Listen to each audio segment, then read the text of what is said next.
Bienální výstava je letos platformou pozitivních změn. Studující Umprum v ní nabízí řešení, jak žít o něco lépe v komplikovaném světě. A to je velká věc. Vítám zde pedagogy, studenty, přátelé školy, představitele kulturních a společenských institucí. Obzvláště vítám našeho milého souseda, pana apoštolského nuncia Vatikánu Juda Tadease Okolo, ale i spoustu dalších milých přátel.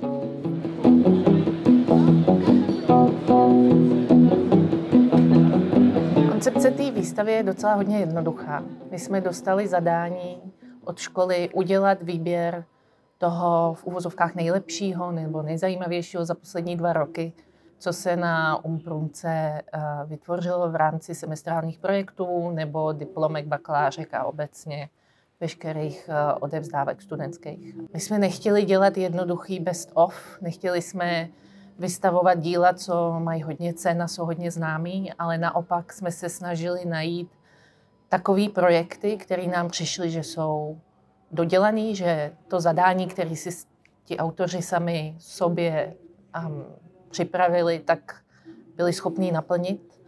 A už nám potom bylo jedno, jestli to zadání je obrovský a naplněný, anebo jenom jestli se věnuje nějakému maličkatýmu výseku ze života toho autora nebo nějakého drobného zájmu, který ten autor má a naplnil jenom tu drobnost. To už nám nepřišlo, že je zásadní. Naopak nám přišlo, že ty drobné věci, které se ale dodělají do konce, tak jsou ta velká věc. Ty jednotlivý díla propojuje jednak pozitivní přístup k vidění světa, ale zároveň mají taky společný to, že nejsou nekritický a nejsou naivní. Že jsou si vědomí všech problémů, který ten současný svět má, společenských, politických, ekologických. A řeší ho, vnímají svět s vírou v to, že oni mají sice omezenou, ale nějakou reálnou možnost něco trošku změnit. Ten katalog je koncipován tak, že tam je úvodní slovo nás jako kurátorek a potom je členěn stejně jako ta výstava, je členěn do 4 kapitol. Každá kapitola je jedním způsobem, jak vykročit z nějaký paralýzy, do který nás ten současný svět plný problémů může stavit, že se toho už na nás prostě valí tolik, že máme pocit, že už vlastně nemá smysl nic dělat.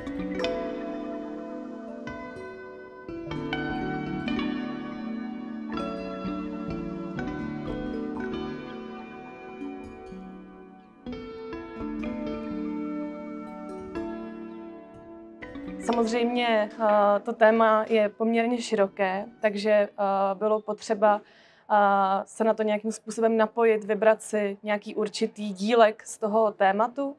A mě velmi zaujala ta část, která se zabývá všedním dnem a řekněme nějakou prožíváním úzkostí, prožíváním nějakých emocí.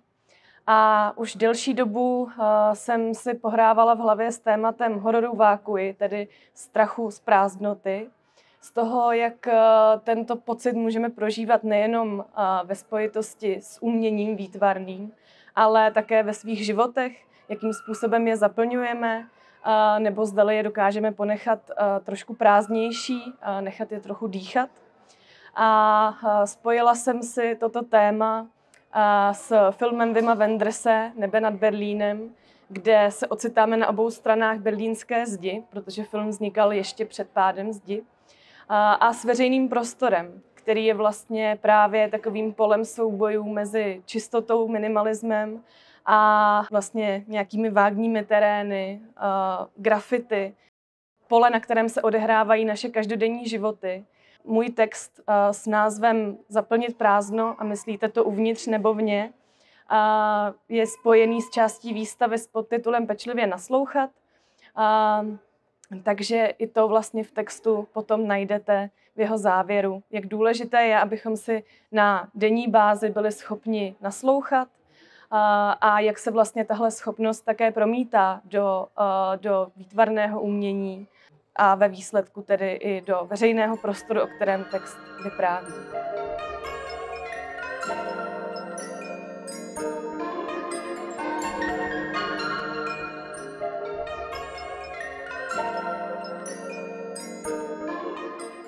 Recyklaci lyží a snowboardu se věnuju, protože od malička lyžuju a vlastně mě to hrozně baví, ale zajímalo mě, jako, co se s tím děje potom, když už dolyžuju a že vlastně to má velký dopad na krajinu a vlastně jako prostředí a tak dále. No. Hele, samozřejmě to chce určitou dávku nějaký šikovnosti, ale v zásadě by to měl zvládnout prakticky každý člověk, co vyjde tady z té školy, kdo umí v ruce držet vrtačku a flexu, samozřejmě někdo líp, někdo hůř. Ale tam šlo hlavně o to, aby to lidi zkusili, aby se naučili vlastně nějak pracovat s nějakým starým materiálem, aby díky tomu vlastně jako začali nad tím přemýšlet, že ten starý materiál se nemusí jenom vyhazovat a že ho můžeme přesně použít pro něco nového. Jako. To byl taky hlavní proud. Ale já jsem vlastně chtěl použít co nejvíc kusů vlastně z těch lyží starých, nechtěl jsem přidávat vlastně co nejméně nového materiálu, i když samozřejmě vždycky nějaký nový materiál je potřeba, protože tam už je ten materiál jednou nadizajnovaný nějakým designérem a už má nějaké svoje limity. Takže proto ta konstrukce vypadá takhle, protože je to jak pro děti, tak pro dospělí. Tak aby vlastně to jako nějakým způsobem fyzikálně jako fungovalo. A vlastně tam šlo o tu rozkládatelnost, proto jsou to tyhle spojky a nejsou to nějaký pevný spoje, aby se to dalo rozložit, dát do batěhu, složit prostě nahoře na kopci a nějakou jako zajímavou cestou se prostě dostat dolů, vlastně jako vtipnou. Vlastně zažít ty hory taky trochu jinak, než je ten standardní zažitý princip.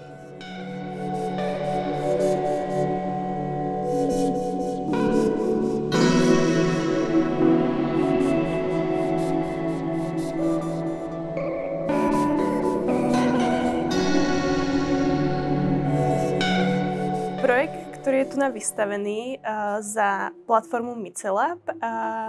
Vytvorili so mnou ľudia Jakub Míča, Kateřina Suchánková a Viktória Žigmundová. Sme z ateliéru architektúry 3 a preto sa najmä venujeme tomu, akú zmenu môžeme priniesť do stavebníctva, keďže je to jeden z významných hráčov, čo sa týka klimatickej zmeny a uhlíkovej stopy. A preto sme začali skúmať mycelium, čo je podhubie, a akú zmenu môže priniesť a čo v architektúre s týmto môžeme objaviť. V našom projekte sme používali najmä hubu rejši a hlivu. Bolo to po konzultácii s profesorom na Karlovej univerzite, s ktorým sme zo začiatku konzultovali nejaké výskumné procesy a podobne. A práve preto nám boli odporúčené tieto huby rejši kvôli svojej rezistentnosti voči plesniam a podobne. A hliva kvôli tomu, že rýchlo rastie. Celý produkt, ktorý vytvoríme, je rozložiteľný v prírode. Obsahuje to vlastne odpadkový materiál, ktorý môžeme napríklad nájsť v drevodielni. Sú to piliny, ktoré mycelium obrastie a po vysušení je tento predmet pevný a tuhý. Tento produkt má taktiež vlastnosti akustické alebo tepelnoizolačné, preto sa vlastne pohrávame s myšlienkou panelov, ktoré sú aj na tejto výstave vystavené, a taktiež je ohňovzdorný. Nevýhoda tohto materiálu by asi bola,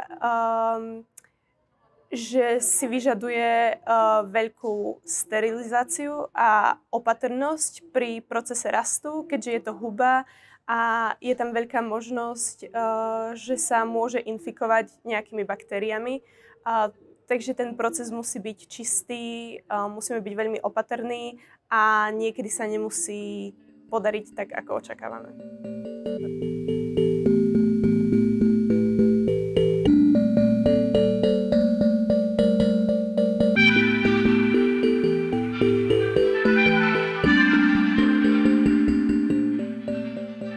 Projekt Štětina je založený na fascinaci dětí běžnýma každodenníma předmětama a vlastně jejich představivosti, která z tady těch předmětů vychází, kdy já jsem si vybral štětiny, protože jsem vycházel vlastně z štětky, která se používá v různých místech v domácnosti, od krbu, kuchyňské linky, anebo třeba prachovky na uklízení prachu. A chtěl jsem to přiblížit tím vlastně takový tý naivitě dětí a poukázat na to, že vlastně dospělí jsou vlastně tady tu dětskost mají taky v sobě, jenom se ji snaží potlačit nebo přejmenovat na něco jiného, jako třeba sběratelství a podobně. Tak ty sošky, co tady jsou teda spíš objekty. Můžeme tomu říkat hračky a nemusíme, to už nechám na každém, ale rozhodně to nejsou užitý předměty, které by se daly běžně používat. Z těch předmětů to vychází to vlastně z techniky stáčeného drátu, který se právě u těch štětek používá a vlastně se používá na to, aby uchytil vlastně ty jednotlivé štětiny v tom kruhu. A já jsem tady ten princip chtěl použít, nicméně u těch prefabrikátů se na to používají průmyslové stroje, které mají velkou sílu a používají se na to dráty, které jsou pevný. Tady to právě má být taková lehkost bytí, takže ten drát je tenký a naopak jsou velmi křehký. Člověk je může ohýbat, jak chce, a nebo si je může prostě jenom vystavit do poličky. Tak ty štětiny jsou vyrobený z koňské žíně, která se běžně používá od smetáků až po kartáče, nevím, ale hlavně se používá na smyčce v hudebních nástrojích, což je příběh i těch mých štětin, teda koňský žíně, který jsem použil, kdy já jsem vlastně se zeptal vlastně v Rudolfínu, v dílně, kde se opravují hudební nástroje, jestli by jsem od nich nemohl získat tady ty vlastně žíně z těch smyčců, který mají na sobě vlastně materiál, teda kalafonu, která tomu vytváří i takový autentický vlastně povrch. Takže díky tomu ještě se ten tvar vlastně upevňuje a vlastně se s tím líp pracuje potom v tom mém projektu.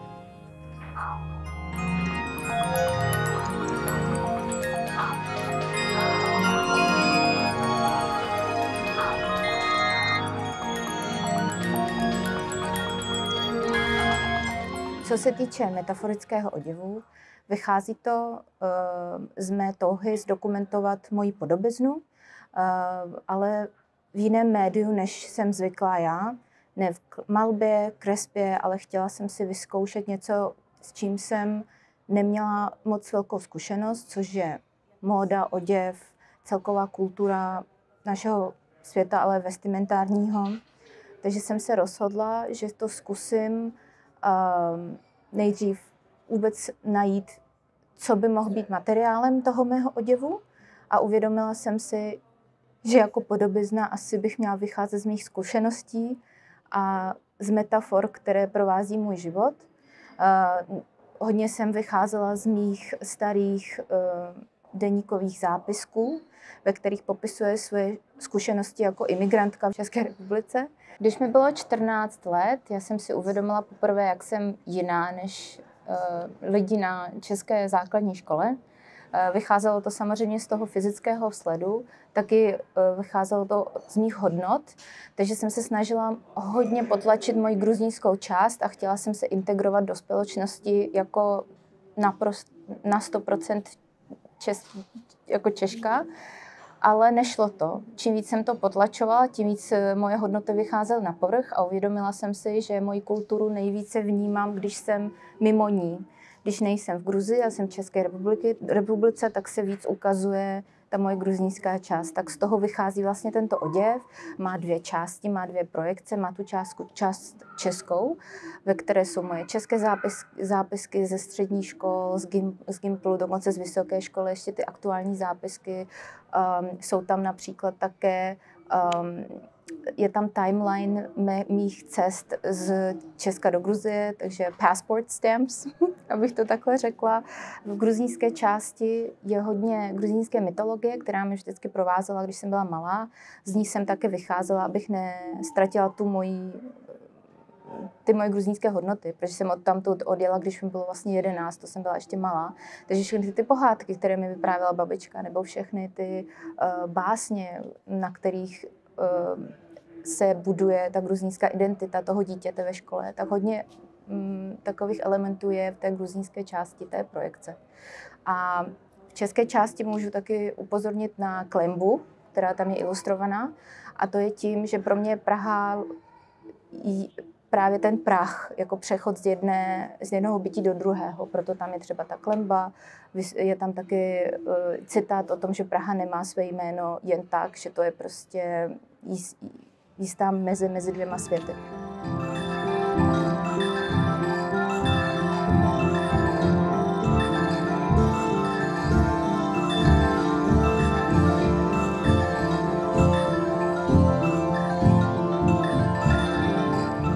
Můj projekt se jmenuje Emigre a v rámci mého projektu zkoumám cyrilice ukrajinských, běloruských a ruských emigrantů první půlky 20. století. A je to tady v Praze, jeden z největších slovanských archivů, který se nachází v Klementinu. A hlavní zdroj pro mě byl právě naleziště fakt skvělého materiálu, který bohužel teďka zapomenut. Skrz typografie můžeme vyjadřovat identitu, která navazuje na dějiny a historie. Spousta lidí musela po říjnové revoluce opustit domovy. A v zahraničí oni se snažili zachovat vlastní jazyk, vlastní kulturu a to díky knížkám. Takže ty knížky a časopisy museli něčím sázet, něčím psát. Takže vlastně určité typy písem nebylo možno třeba dovést z bývalého impéria.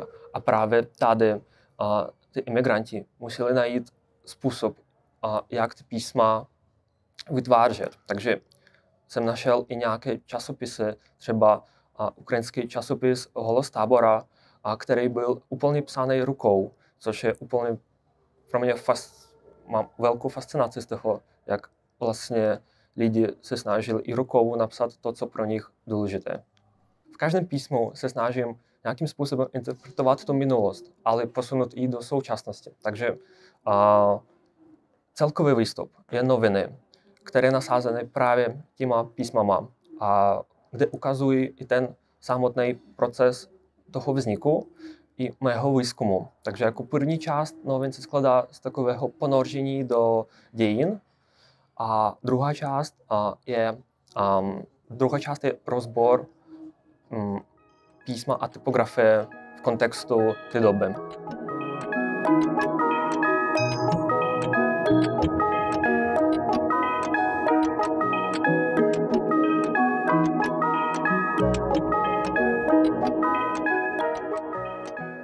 Zabývala jsem se výkopovou hlínou, protože jsem zjistila, že většinou se vyhazuje na skládku a i přesto, že není nějak toxická nebo nějak znečištěná a tím hodně ovlivňuje naši krajinu. Přitom se snažíme ve stavebnictví hledat nějaký udržitelný materiály a hlína je právě jedním z nich. Samotný proces zpracování té hlíny vlastně není nějak komplikovaný. Většinou, když se zpracovává jako dusaná hlína, tak se používá bez jakýchkoliv přísad. Je tam jenom kamenivo, samotná hlína a jíl, který to drží pohromadě. A vlastně drží to pohromadě tím, že se to upěchuje do formy. Jo, samozřejmě nejsem první člověk, co vymyslel pracovat s hlínou jako se stavebním materiálem. Má to i historické konotace i tady na území České republiky, ale i obecně v Evropě. Ale v mé práci jsem se hlavně chtěla zabývat současným stavem, kdy to reaguje na hodně velký objem infrastrukturních staveb a vlastně ta práce mapuje potenciální místa, kde by mohly být umístěny dočasné továrny na zpracování toho materiálu a mohly by vyrábět vlastně stavební materiál ve městě pro město. Takže jsou navázány konkrétně ty místa v tomto případě na stavbu metra D a zpracovávat ten materiál přímo u zdroje. A všechny ty stavby by měly být dočasné, konci výstavby by měly zmizet a přesunout se na nový zdroj líné. Celá výstava, prezentovaná architektonicky neinvazivním a taky ekologickým způsobem, je dostupná v Technologickém centru Umprum v Mikulanské ulici do 11. května.